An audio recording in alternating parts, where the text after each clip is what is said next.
All right, so to round out this discussion about win totals, let's close with the most important one, USC. USC is at 7.5. And we just talked about Washington being at 7.5, and Washington being mysterious, including at the quarterback position. So as I just said, Miller Moss at USC, like that is a mystery as well. And there are also, of course, natural questions about the defense. How's it all going to look?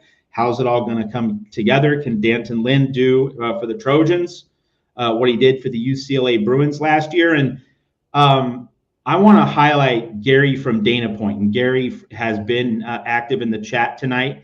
And Gary asked me, I think it was a week ago, might have been a week and a half ago. He asked me, with USC not getting these defensive tackles in the transfer portal, and that's also been a big point of discussion in the chat tonight here at the Voice of College Football.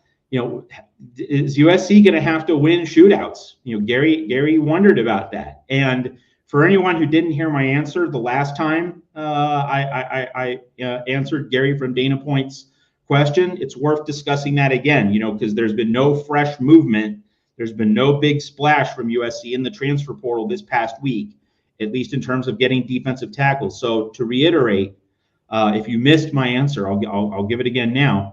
That I think that the way forward for USC, assuming it can't get that difference-making defensive tackle in the portal, it's not going to be so much having to score 35 or 40. It's going to be how much can we control the ball each game. I think that's going to be the pivot point for Lincoln Riley, is that you don't want the defense, because it's thin, because it doesn't have enough depth, you just can't keep that defense on the field very long. Now, if USC can play games in which it's regularly getting 35, 36, 37 minutes time of possession, the defense, if it's asked to play just 23 to 25 minutes per game, probably could be pretty good, and will be less subject to attrition and all the negative forces that could really imperil this USC season. If the offense can control the ball mid to upper 30s in terms of minutes per game,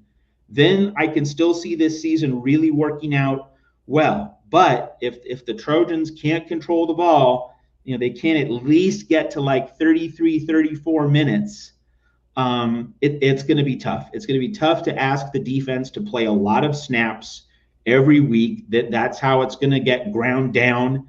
And so USC needs to not only have a more conservative mix, play selection mix, but also run the play clock inside 10 seconds, if not 5, on any live clock plays, and start in the first quarter. Like it's not just wait until you have a 14-point lead in the third quarter. We'd love to be in that situation, but don't wait. Do it in the first quarter. Like this is a game-long project to hit 35, 36 minutes time of possession. So that's where I think USC, if there is an adjustment to not having the level of defensive depth that this coaching staff expected, that's the pivot point. It's not try and score 40.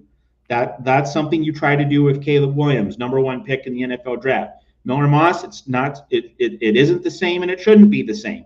This should be much more ball control, grind the clock,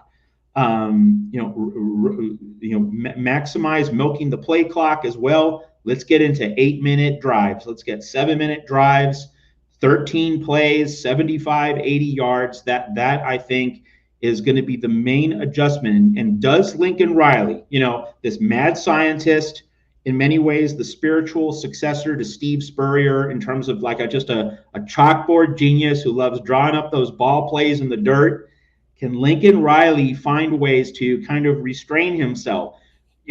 Pick your spot once in a while when you need 7 points in crunch time. Fine. That's when you go use the gadget play like the one he used with Zachariah Branch against Washington to get a touchdown.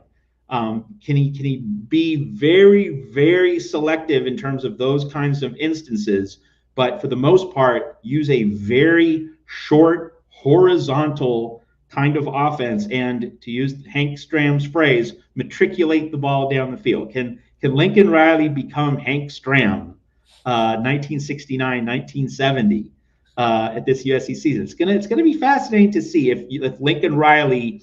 He doesn't need to have that dog in him. He needs to have that surgeon in him to make these very tiny incisions instead of bringing out the big knife and just carving up the patient.